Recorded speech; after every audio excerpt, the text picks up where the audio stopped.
Hi friends, రోజైతే నేను egg curry చేసుకోబోతున్నాను. 4 ఎగ్స్ అయితే తీసుకున్నానండి. 4 టమాటాలు, 2 ఉల్లిపాయలు, పచ్చిమిర్చి కట్ చేసి పెట్టుకున్నాను. ఎగ్స్ని అయితే ఇలా ఆయిల్ పసుపు వేసుకొని వేయించుకోవాలి. ఆయిల్ పసుపు వేసుకొని వేయించుకోవాలి. ఎగ్స్ అయితే బాగుంటాయండి ఇలా వేయించుకుంటే.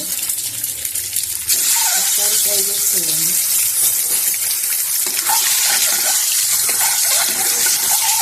ఇలా వేయించిన తర్వాత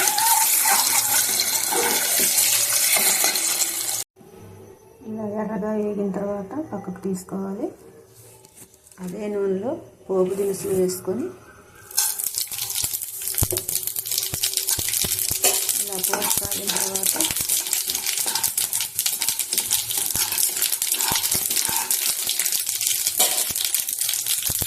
ఆనియన్, టమాటా, పచ్చిమిర్చి కట్ చేసుకున్న ముక్కలు అయితే వేయాలండి.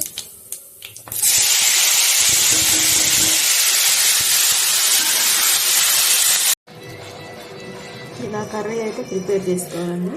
కర్రీ అయితే ఉడికిపోయింది. దీంట్లో ఇప్పుడు ఎగ్స్ వేసుకున్నాము.